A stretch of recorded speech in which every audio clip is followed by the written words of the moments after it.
Okay. Hello, everyone, and welcome to the first episode of The Trenches Live. For those who don't know, I am King Sloth. I'm a British Army soldier.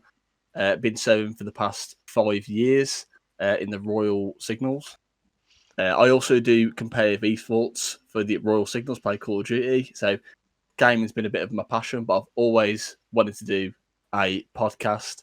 So I thought, you know what? I might as well get started up, see how well it goes, get a couple of guests on, which is what we have tonight. But for that, let me introduce you to my co-host. Over to you, Zest. Yeah, so I am Zest, or known as Lewis. I'm a freelance graphic designer. Been doing it for 15 years now, probably about 15 years, yeah. I've been in and out of esports ever since I've been young. Obviously, I still follow it today, but yeah, the podcast, get a couple of guests on, and then you can learn about us. That's it, yeah. Okay, sounds good. So the whole idea of the trench was originally started actually a couple of months back. The podcast was originally going to be purely about mental health and how to progress through it, interviewing different people, what they've been through. Especially being in the military, mental health is an absolutely huge thing. A lot of people do struggle. I myself went through a decent stint away. I had help from Help for Heroes. I had help from the Royal British Legion. And pretty much they're doing very well at the minute. I'm drinking from a bottle from the Battleback Centre Well, in it's Lilleshall. better than mine. I've got Buddy Cider. I bet nothing wrong with a bit of cider. Nothing wrong with a bit of cider at Hey, all. it's Friday night. I've been at work. There we go. I don't even drink anymore. I can't even. I At can't least hack the someone's doing drink it anymore. right. Mm. Help is wealth and all that. You know, I've been sending you messages this week. I've been tabbing 8 miles near enough every day. I'm slowly working my way up to the new fitness test. So See, that's I where should. I've got to get myself because obviously with lockdown and stuff, I've just like kind of let myself go. Like I Oh haven't really yeah. been exercising. I've just been playing games, Oh drinking, yeah. eating loads of rubbish food. But 100%. that needs to change. Yeah. Before even the lockdown even started, I was training for boxing for the signals. I went from 105 kilos to just over 80 kilos. So I dropped 20 Oh kilos God, wow. in around 3 months of training. And 2 weeks before the fight happened, we got locked. They got us straight into lockdown. So obviously, then Uh, you're really upset, angry, mental health yeah. spirals. So, see Um, the thing with me, I was always saying, like, oh, I'll join the gym, I'll do this, and I kept saying it for months and months and months. And so lockdown last, it's been like a year now. I yes, actually went to the gym. I paid my membership. I bought loads of gym clothes. I must have spent maybe like £150 on the whole thing.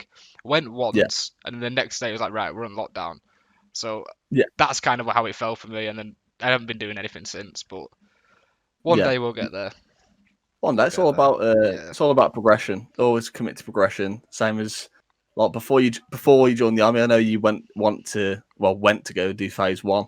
Yeah. So When I was in my phase one. I did. It's not as good as what I make out to do. So I did like I think it was 5 weeks, and then obviously for, things happened and stuff, and then I had to leave. And it is something I'm looking to go back now, but I'm going to be doing reserves, so that's all in the pipeline now. Just have to just wait, really. It's a waiting game. yeah, what I'm saying is, before I joined the army, it was more smashing as much physical fitness as possible. I would think I was running like 10 miles a day with weight on my back, which is what Wow. a lot of people don't understand how much that actually it helps you so much having that weight on your back. You get used to it. A lot of people just go, oh, "I'll train for the basic fitness test. I won't get any bit higher." But in See, reality, you're that's the thing, like because when when I met you, I found you through YouTube videos. So when I was yes, about to oh, yeah, join, I was literally watching everything I would do, just watch YouTube videos of British Army or like people doing vlogs or just anything about it at all. And then yes, at the time, I would just do like, it's a mile and a half, is it under 14 minutes, yeah. is it? Yeah. So For selection, yeah, yeah, so what I was doing, I was just doing that. I wasn't doing any more, like, I was just doing what I needed to do. And then I came across your video, and I think it was mentioning, like, you need to do this to, like, as your yeah. experience, because you've been there and done that. And then Mm.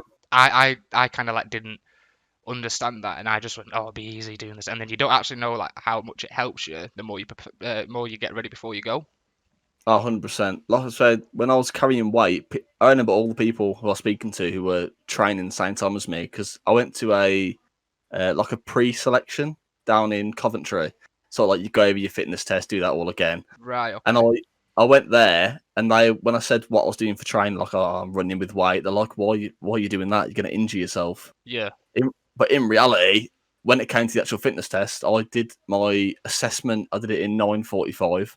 Right. So, Okay. So, see, when I did mine, I went. Where did I do it in? I did it in Edinburgh. oh And Jesus, yeah, and that it was in, I think it was March time I went, and when we went, it was snowing. It was like -4 degrees, and yeah, they're Woo! outside in your shorts, like free. Because I've obviously, like, I live in the northwest. It's not as cold as it is up Yeah, there. But once you get started and go, because the main thing with me was nerves, and I was just dead nervous, like, oh, what happens if I fail? Or because I've come all this way, I've done all this up to yeah, now. What happens if I fail? But once you're in there doing it and you're in the moment, and obviously even though you've only met these couple of lads there for like a couple of days, you do yeah. bond quickly, and it's just in the back of your head, so you just 100%. smashing it. What I found was probably the best bit of advice for the run for selection was find the person who's going into the fittest group. So I found one lad, he was going to the paras. Right. He was telling me, he's like, yeah, I'm smashing my time. It's not, I'm doing really well. I'm smashing it by like 30 seconds. I was like, okay, so that's who I need to, at least, as long as I have that person in my sights, I Yeah. think I've passed. But then I think he passed the mile and a half in, I think it was 7 minute 30, like one Oh, of the right, fastest but times. Yeah, when I passed, I threw up, and they were like, "Well done, mate. That's a lot. see, That's a when lot when of I when I effort." was doing mine, I think that we had somebody did it in under 8 minutes, and then we had the last person. I think it was they did it in like 13 minutes or something like that. But that's what I mean, like with making friends and stuff.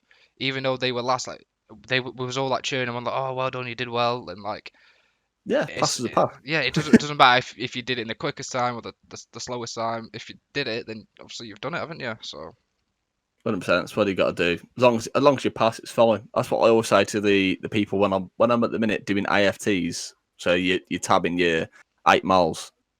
I always said to people with me, if you struggle, get to the back. I'll come at the back with you, and I'll pull you if I have to. It doesn't bother yeah, me. Tabbings, because I'm a tall bloke. I'm 6'6", so I'm a big lad. It's easy for me to pull people. On my PNCO, we had a young lass who literally her one problem was that she couldn't tab. She was horrendous at it. But I remember I was at the back and I was there like, okay, I spoke to the DS. I'm like, I'm dropping to the back. I need to help everyone out. And they actually gave me more points for that, for helping wow, out the yeah. team. And I took one of my straps off my Bergen. I was like, here you go, just hold on to this and just don't let go. And we got to the end, she passed, and then she passed out. Literally, That's the thing. it It's was all it's horrendous. all in your head. When when I was doing my pre-selection, I've always thought, right. So when I did my selection and then actually got my date to join, I thought from day one it's going to be like extreme 100%. But Yes. it's not. Obviously, yeah, it is hard. But from week one, it's not 100% straight away. They build you up to what you need to be. So that's what you don't Yeah. need to be worried about that, because that's what I was worried about. Yeah, that's what I mean. When I spoke in my last video about was it about phase one? I think it's about phase one that your mind will give up 10 times before your body gives up once. Yeah, definitely. That 100% sticks with you. When you're literally there, but you're breathing out, you're hanging out, you're there. Like in reality, if someone was coming at you now with a knife or a tiger was behind you, you wouldn't be like, let me just stop. Yeah. You'd keep going. You can find a way. There's always something left in the tank. Same as like when I was in boxing, when it got to that last round and you were getting your head caved in, suddenly you got that last bit of adrenaline rush and you're flying. You suddenly have a massive amount of energy. But we mentioned a bit about YouTube earlier, and we've actually talking about YouTube. The guest we have on today is a veteran called Pete, also known as Show Me Your Warface. I found him on YouTube. I believe it was 2 weeks ago. So let me just quickly let him introduce himself and see what he says. See how it goes. Yeah, how are we doing? So I'm Pete. Set up Show Me Your Warface on YouTube. Probably about 4 or 5 weeks ago. So quite new. Yeah. And a lot of it, to be honest, was something that I've been wanting to do for a long time. But because I'm not particularly technically sort of savvy, it's taken me quite a while to sort of know how to do it. Really, I wrote sort of memoirs and diaries, etc. But the 100%. idea of it was just sort of get the message out there, help me in the process, but sort of try and help other people as well at the same time. So that's what sort of inspired me to set up the YouTube channel. Well, that's kind of in a way how I met you. Like, obviously, I'm come from a design background. That's what I went to uni for. That's what I do in my spare time. I've come across King Sloth's channel, and I thought, yeah, he's from his videos. He's helped me out. I enjoy his content. I dropped him a message like, this is what I can do to help you. I'm not going to charge you. I'll just do it, as like as a goodwill gesture. Because Yeah, I think people like you who take time to inform other people on those subjects, like, that's what you need more of, really. 100%. Yeah, 100%. I agree, 100%. Because not a lot of people are willing to talk about what we talk about. Obviously, I've been watching your videos now. I thought your channel was a lot older than that. I thought it was like, it's amazing that I've managed to find it so quickly, isn't it? Really, I think I found you, subscribed to you 2 weeks ago, quite quickly. But Yeah. not a lot of people are willing to talk about the military, or especially mental health within the military, because obviously there is that stigma of mental health in the military, people leaving because of mental health. I'm not sure the reason why you left, but we'll come on to that, I guess, throughout the interview. But yeah, just give us a little bit about when you started. What did you start? Well, what corps, obviously. Go a bit through a bit of your history. So I basically joined the Royal Engineers in 1996. Oh, Sapper. Sapper, yeah. And to be honest, I didn't know what I wanted to join. I just knew I wanted to join the army. I was in the army cadets. Had a bit of an interest in wanting to join. And me and my dad actually don't actually speak that often, but the one bit of advice he gave me was, make sure you choose something that you're interested in. Yes, 100%. You've always got to have interest in, even if it's a job or anything. Which is great advice, isn't it, for anybody doing anything really? Just do something you're interested in. So I went down, and you always get the sort of the staff down there that try and lean you towards something. Oh, yes, you do. I had my recruitment officer was like, make sure you join the RLC drivers. They're the best corps, best job. I'm like, okay. So what do you want to actually join? It's like, well, I like computers. RLC driver. That's definitely what you need to do. Yeah. Sometimes I reckon they must get like a little bit of a payout if they get more people to join that corps.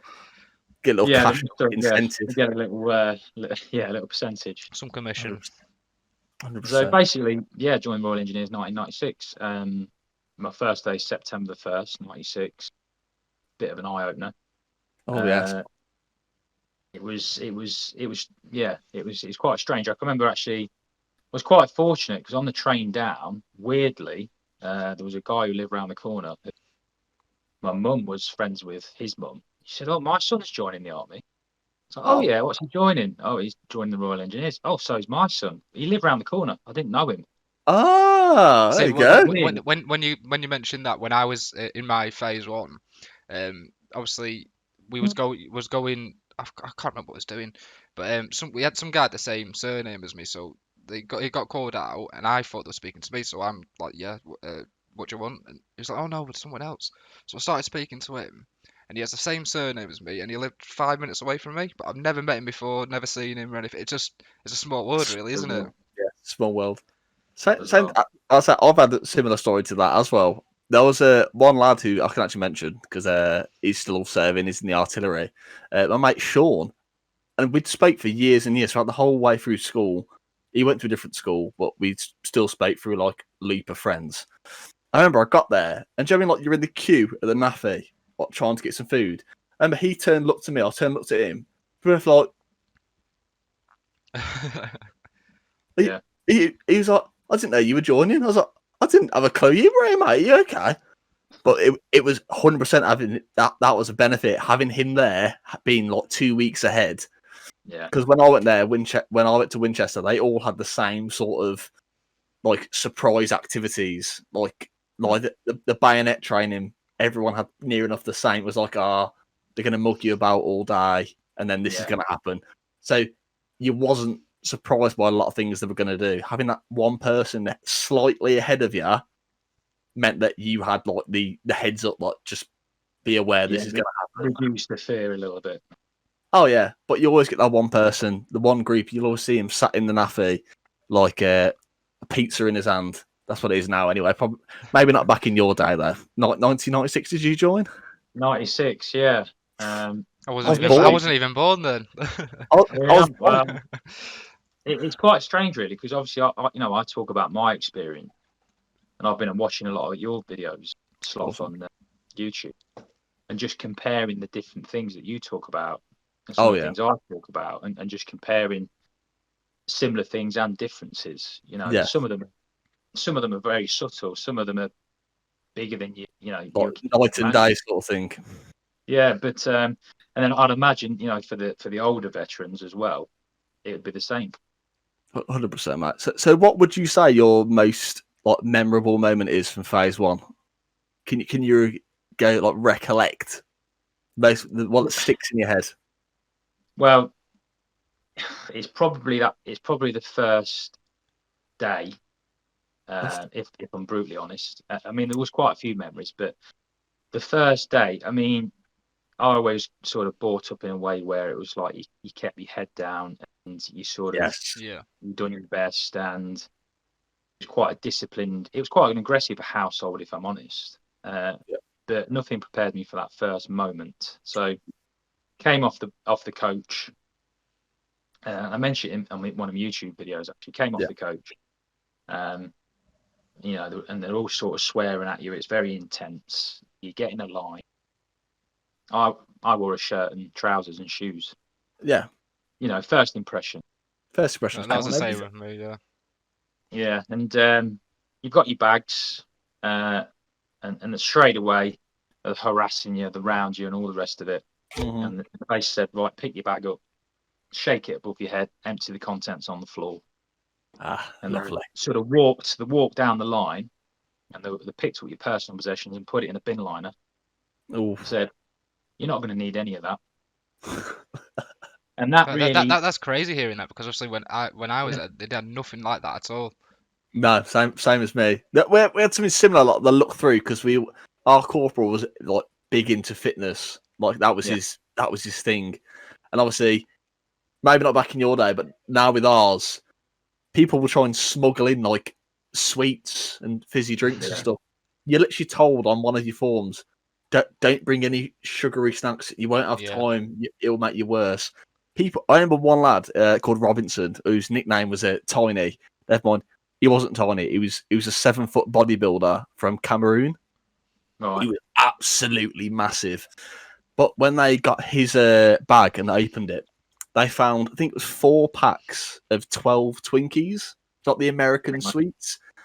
Yeah, apparently that was for his bodybuilding diet. I don't know what sort of quality they had to him or what was going on, but he was a very he was protein twink. Oh, he was an interesting human being. So you just saying then about having no time with all the junk food and sweets and stuff. So I've just gone through some of my pictures. When I was, I drove down.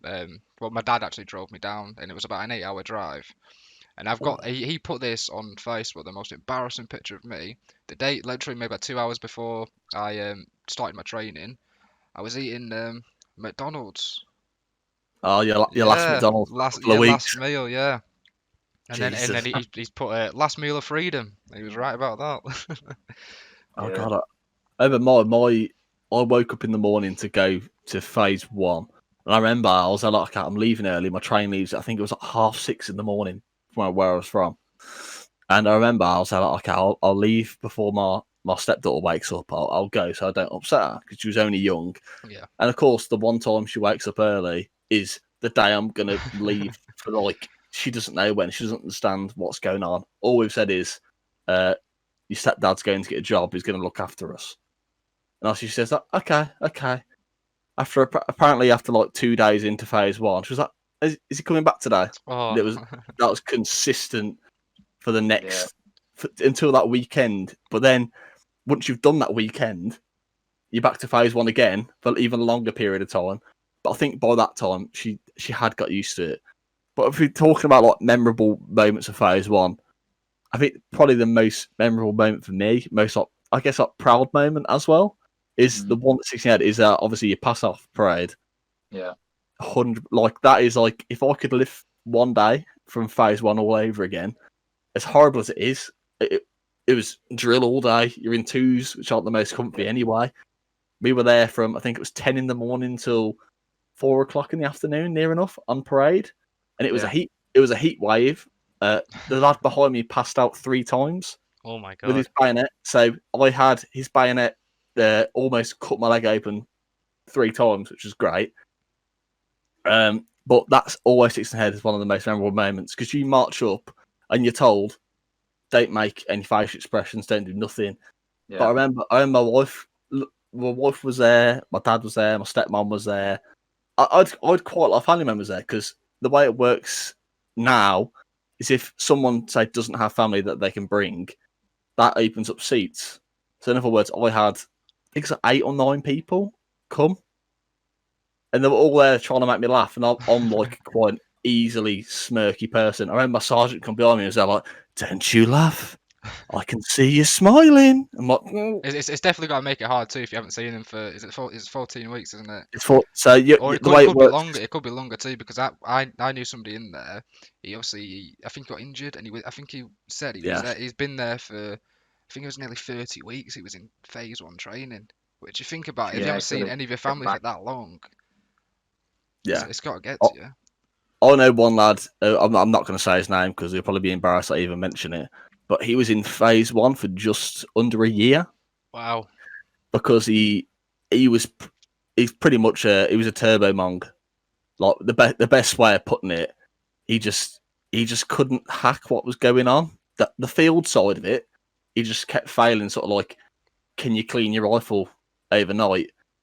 He couldn't clean his rifle. He couldn't eat rations in the morning. He just generally couldn't look after himself in the field. But what made it so that the phase 1 they couldn't get rid of him? Well, they tried to UFAS him. I think it was 3 times. Wow. But the parents, as you said, we've moved abroad. We cannot have him come stay with us. So he was hypothetically Stuck. he was homeless. He was Right. homeless. Wow. So literally, he was there. He was still collecting a wage. So he was getting a wage every month, and he just kept getting back course and back course and back course. So let's put this into perspective. I joined in the February, and I'd passed out in the May. By December on that same year, I was already halfway through my course in Blandford. He had just joined then. So he'd been there the year before me in phase 1. And then he only just joined as I was halfway through my phase 2. He was an interesting character. He was an interesting character. So where did you do your phase 2, Pete? I can't remember where the engineers go because they have phase 2. Yeah, phase 1 was ATR Bassingbourne, sort of Cambridge way. Yeah. Yeah. And funnily enough, my pass out parade was memorable for the reasons like you've said, the pride and everything. But one of our full screws was an absolute. Yes. Yeah, he wasn't particularly nice. He got us straight back to the accommodation. So we marched off the parade square, absolutely high on life buzzing. He took us straight back to the accommodation, got us in a stress position. Yeah, it was his thing, like his parting gift. So the old when you sit with your back against the wall. Yeah, it's called the Roman seat. Yeah, and we had some dummy bar mines, which are pretty substantial things. Oh yeah, they're heavy. And you hold them out in front of you, and he kept us there for 2 hours. What? You're done. But after your pass off, that's you done. It should be all right, mate. Cheers. Enjoy your career. I don't know. I just think he was a bit of a screw loose, but he wanted to leave the impression of you're a soldier now, but your journey's not over; it's just beginning, sort of thing. That was his parting gift. I get, yeah, I get what he's saying, but at the same time, you're like, come on now. It was out of order. Yeah. I got a handshake, a shot of port, and a cigar. They were like, have a good time, see you in a bit. It was great. I had one lad on the pass off, literally walk off, get back to the accommodation. We'd already packed our bags on the morning, so she was get back to accommodation, do your final fallout with phase 1, handshakes and all that.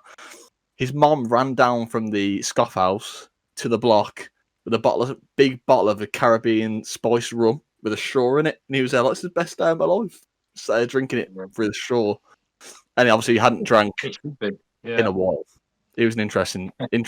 We saw him like half an hour down the motorway, being sick on the side of the road. I was like, "Yes, good man." Right, so I'm going to interrupt you guys there, and I'm going to tell you a bit about our sponsor, which is Fit Crust Clothing. They do cheap, affordable clothing from small to 7XL. They're based in Liverpool. Unfortunately, I don't have anything to show at the minute, but I'll put some images on the screen.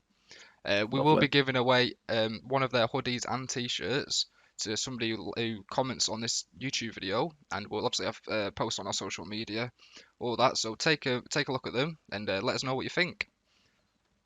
Yeah, lovely. Yeah, I've already had a look at them. Some of the designs are absolutely insane, and I actually can't wait to get some. I want to get there. It's like the circle like kaleidoscope hoodie. I found it and I was like, oh, maybe not a 7XL, maybe just an XL. But it's good to know that I might be able to get one for my stepdad. He might be closer to 7. I think I'll be getting a 7XL if I don't sort myself out with the gym. if you don't get back in that fitness, Jesus. Right, guys. Yeah. So we'll have a 5-minute break if that's all right for you guys. And, Yeah, go ahead. That's fine. And when we get back, we'll talk more about to Pete and about his experience. Yeah, 100%. There you go. Hello, everyone, and welcome back to the Trenches Live. We're back here with Pete, ex engineer, which is amazing. Sappers, the signals and sappers always have a bit of history. If you follow esports, you'll understand why. But yeah, let's do a carry on.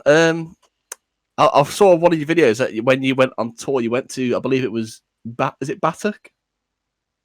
Yeah, so there was it's actually the British Army exercise, Batus. Yeah, Batak. I was close. You were close, yeah, in Canada. So it's one of the biggest British Army exercises there is. Mhm. Yeah, it's quite interesting, to be fair.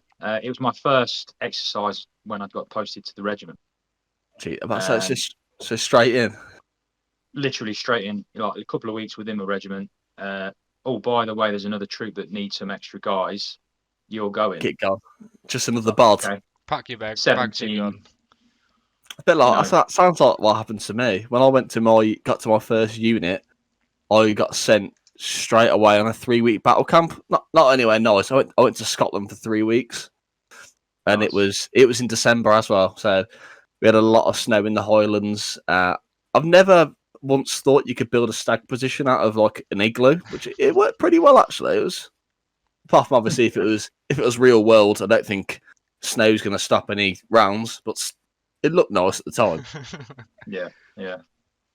So Anyway, yeah, I have been looking a lot at your YouTube channel over this little break that we've had, and I've been looking a bit about your journey with regards to mental health. Just one question: did that start when you were in the army, or was it once you came out? Did you start developing your symptoms, or so on? It's a bit of a tricky one because that's a good question actually, because I think you are developing it throughout your career. Yes, but you're not aware of it as such, because everybody around you is facing the same or very similar sort of traumatic issues. You know, whether you're on tour, on exercise, within the camp, 100%, at war or whatnot. So you sort of, because you're all sort of facing it together, although you're not speaking about it, there's just this common respect, I suppose, that you just sort of get on with things. So I think it's building through your career, but yes. when you leave that support network, gone. Yeah, I was just about to say that. How was there any support network once you leave? Because obviously, it's still now. There's not really much of a support network. It's once you've gone. That's all. There's definitely not anything for. I wouldn't say anything, but like for mental health wise, like when I was leaving, even from training, they would offer to help you with a job or housing or anything like that, but it was never like anything to do with mental health. 100%. I always thought that there were plenty of people saying, "Oh, there's charities out there that you can contact," but it's never as easy as that though. No, and I actually thought that it needs to be more than just saying there's help out there. It shouldn't be just here's a charity you can go to if you want. It should be you're going to check up on you every so often. A bit like at the minute the army has Wismas, which is like when you're off for so long, they do like mental health checks every 2 weeks, so they'll ring up. Right. how you feeling, how's your home life, how's your even not your money situations, everything. They'll go through. That's what I went through as well, because I went through a stint where I was having panic attacks and severe social anxiety, which is a bit mad because I'm now sitting here doing a podcast with someone I've never met before, and it's madness. But at the time, I was struggling really bad, and it felt like you had to near a fight for someone to actually understand what was going on. Yeah. I remember going to the med centre for the first time and speaking about it, and they were like, "Oh, okay. Do you reckon you could just go for a run? Fitness helps." I was there like, yeah. I was like, yeah, I know that. I know that. It's quite hard with that because, like, if somebody hasn't experienced anything to do with mental health, they like with me. Exactly. A couple of years back, I didn't believe in anything like that. I just thought, oh, they're making it up. That they don't feel like that. And then I actually went through a phase of being like really depressed and obviously anxiety and stuff. And I didn't want to admit that was happening. But obviously, Yeah. after you've experienced that and you've gone through obviously kind of, I'd say, the worst, I understand it a bit, like, a lot better and a lot clearer than so. Yeah. If somebody came to me and said, oh, I'm feeling like this, I would be able to give him my help and what I can do to help them, because I understand it more than, say, somebody who doesn't. Yeah. Like at the minute, since when I got taken off work, I ended up having around 8.5, 9 months off. So for some people, that isn't a lot at all. I met people on certain courses that had been off for 2-3 years. I met one staffy who'd been off for 4 years, and obviously he was still getting help, still seeking help through the army. They helped him massively. Once he eventually got to that point, but it took a lot of like convincing. I went myself when I went. It took me. I went to one appointment with a nurse, and she was there like, "Okay, I'll see what I can do. Have the rest of the day off. Come back tomorrow." I was like, "Okay, that's fine." I came back the day after and I spoke to a doctor. He was really nice. I can't remember his name, but he's a major in my medical centre. I still see him now, and he still spoke to me when I went for a medical the other day. He was like, "How you feeling mentally?" I was like, "Fine."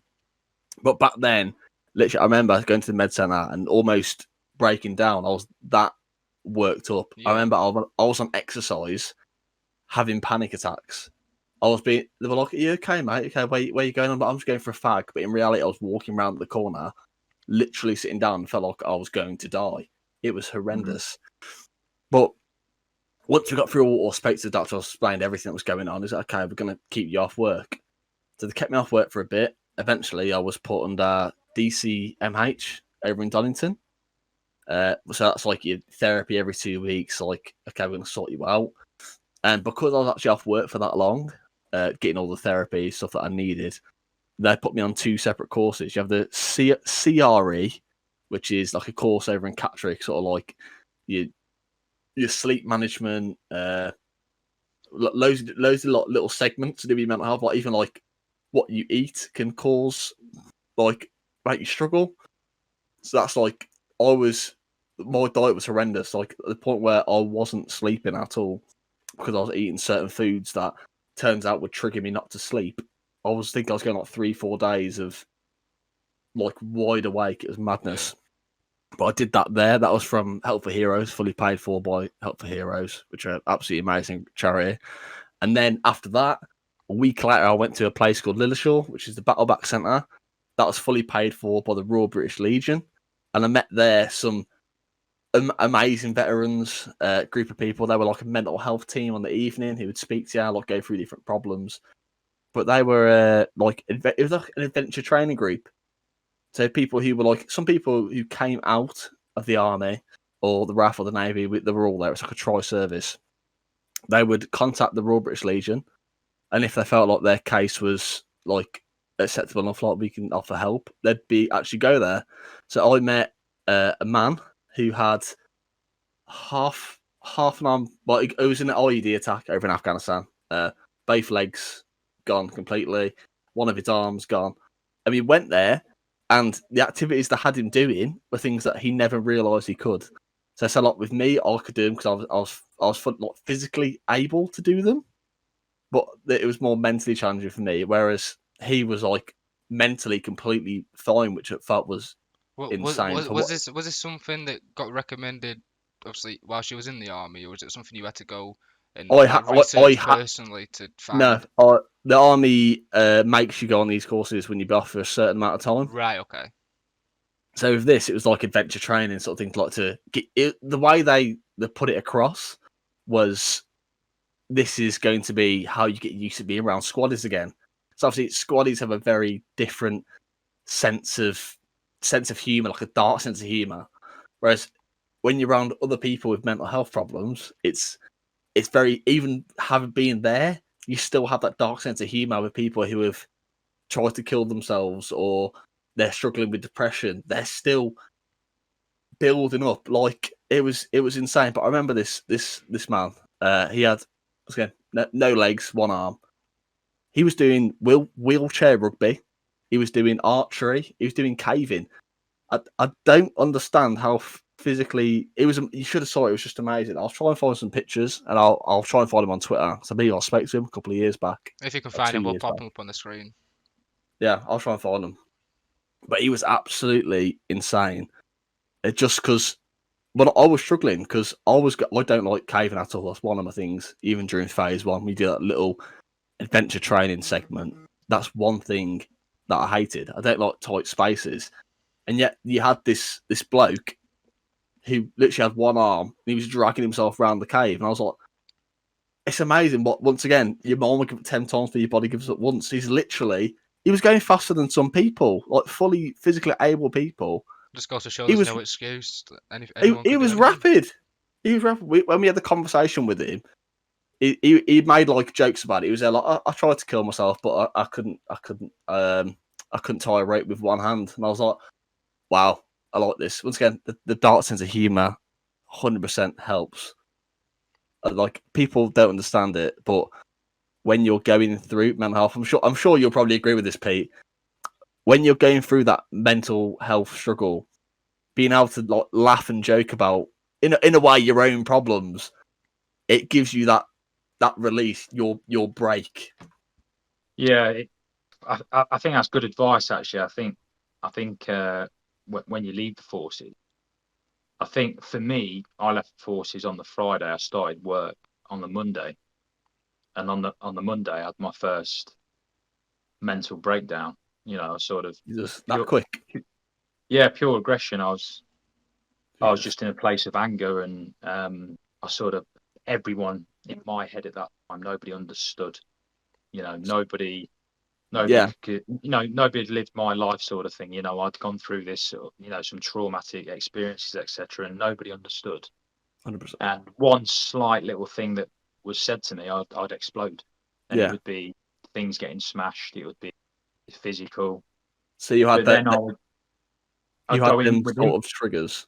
You have them. Yeah, those triggers would be pushed, and then I'd go within myself and just, on my own. And it's quite hard to talk about, which is why I Yeah, started doing the Definitely. YouTube channel.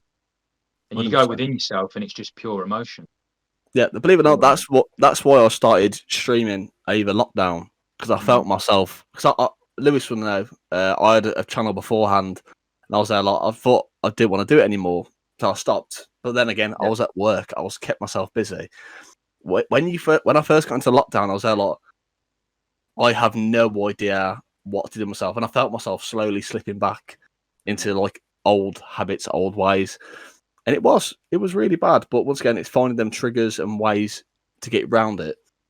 Also, I'm looking and once again at your channel again. You mentioned a lot about hypervigilance is the best way of putting it, which I believe Yes. a lot of veterans do.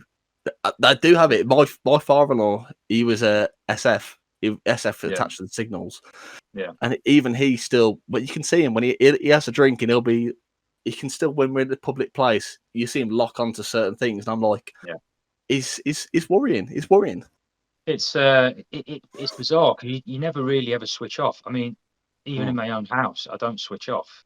Yes. Like I mentioned in the videos, like before I go to bed, I'll have a routine, and the routine might include checking under the bed, checking in the laundry basket, checking the loft hatch is not moved. I mean, why would the loft hatch move? I get, 100% get what you mean. Yeah.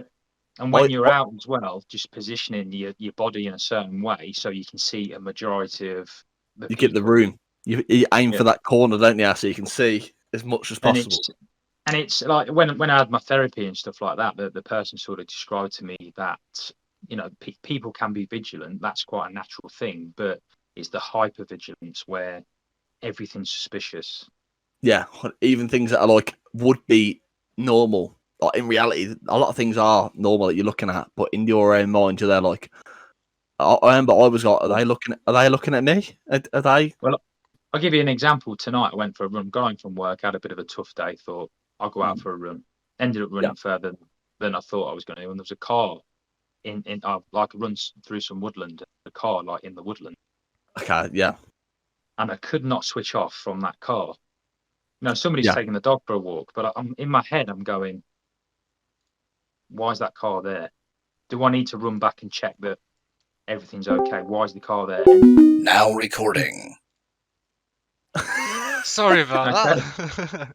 It's just Craig. You just Yeah, can't, you just just can't Craig. switch off from it. It's bizarre. You can try and control it, and some of the techniques that you do to try and control it and not let you sort of get too buried deep into it. But it's 100%. so difficult to switch off from the tiniest of things. 100%. That's what I think. This is like a really good thing about having this this podcast out there, because we have got a couple of other military personnel. We have a Help for Hero Paul. You might have known him through. He does esports Help for Heroes. We've got Gray. He does it for the Royal British Legion. We've got loads of different people. All went through similar stories. I've got a lad called Jack Top, who's in the Royal British Legion esports team, who he's lost both his legs and is there Yeah. preaching positive mental health, the positive mental attitude about everything. And I think that is probably one of the best things about having this. Like, I feel better now talking about my problems that I had in the past. I think I can see that you felt a bit better. I've just been able to talk definitely. about these things. I think it's been amazing. I mean, since I went on this little journey with the YouTube, and I wasn't even on Instagram. I was on Facebook, and somebody said, "Why don't you just, if you're not enjoying Facebook?" And I found Facebook, for me personally, just draining. Oh yeah, I don't use Definitely. Facebook anymore. It was a platform for me that people just moaned about everything. I found it draining, so I thought, well, I'm coming off it. I'm going to go on Instagram, and then I made the decision to step up onto YouTube and have a play around and record some videos. And it's been 100%. really good for me. I sort of attract ex-commandos, ex-Royal Marines, but I've had quite a few ex-Royal Marines contact me with their issues, and there's been people that have reached out yourself. 100%. Brilliant, and that's what it's all about. It's spreading the message. It's reaching out, it's sharing each other's stories, and like Yes. you say, ex-military, a similar mindset. Whether you're Marines, Army, whatever it is, We've all got a similar story to tell. It's always yeah, good. It's always good to and find it's therapy, somebody. isn't it? It's always good to find somebody who's been through what you're going through or what you're looking to do, and see it from Yes. their side. And obviously, because they've gone through all that, like just to find somebody who's done that, it will, like for me. When I found King Sloth's channel, it made me feel a lot more relaxed going to join it, because obviously he's explained it from his side and what he's gone through, Yeah, and he's got Yeah. his message out there. And obviously with your YouTube, you're getting your message out there, what you've done and what you've gone through. And even if you get 5-10 views, if one person's come away yeah, learning something, like that's exactly that. what we need more of, people to express themselves and get out there. 100%. 100%. And I must say, with the King Sloth's channel, I've been watching it just out of interest comparison, really. And I think to myself, if I'm a young lad or young girl now thinking about joining the military, what a great place to start. Look at King Sloth's channel and 100%. educate yourself. My story is obviously to probably a different audience, Yeah. I think because it's a different. my channel's more, I guess, in a way. Mine's more the joining the army. Yours is more Yeah. the after the army. I get you have spoke about, like, this is what I did joining. This is what I did Yeah. while first exercise. But in reality, most of the people that are going to come to your channel now are going to be interested in mental health, Yeah. PTSD. I guess in your way, like how you deal with it.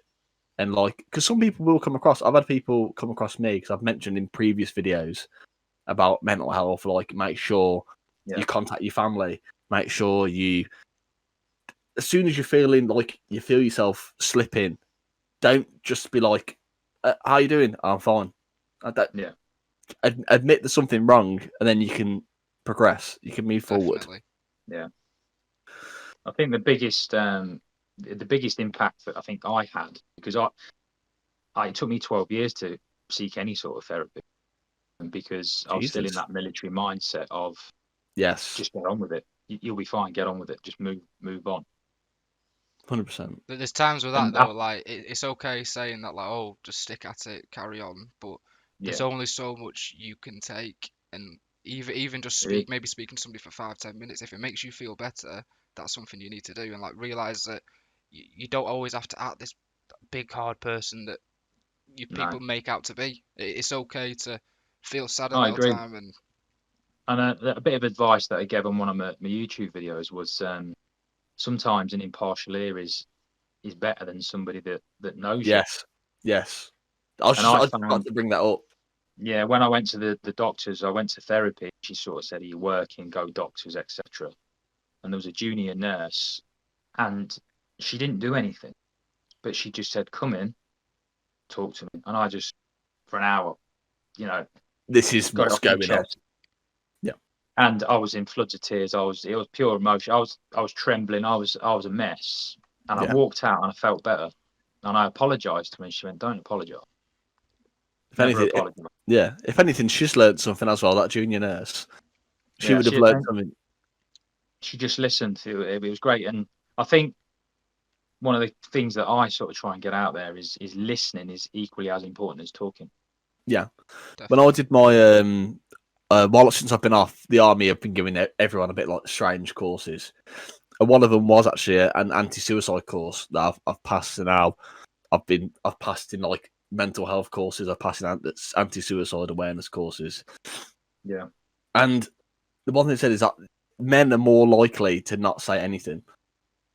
Like they're willing to just be like, "Oh, carry on," till eventually they do.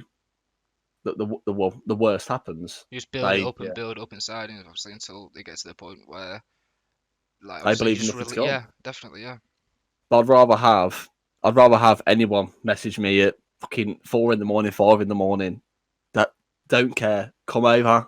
You can jump on the channel, watch videos like this. I think are going to be a massive help for people who have mental health, veterans who have came out, don't know who to turn to. You've got people who are literally online publicly I mean, talking, saying, there's loads of people that obviously create YouTube videos. There's loads of Mm. charities about it, and obviously I'll drop a link to all them in the description of this video. yeah, So if you so you can find them, and then obviously get in contact that way, or just anything really that will help. To be fair. Yeah. 100%. But saying that, obviously we're going to wrap this up because obviously it's been an hour nearly. I'll drop Pete's Yes, YouTube in the description and his Instagram. Go check it out because they are really good videos. And amazing. yeah, so that's been us for the first episode. I'd like to obviously drop in another thank you to Fit Crust Clothing. Awesome, yeah. Yep, and we will look forward to seeing you in the next episode. Oh, see you all soon. Thanks, guys.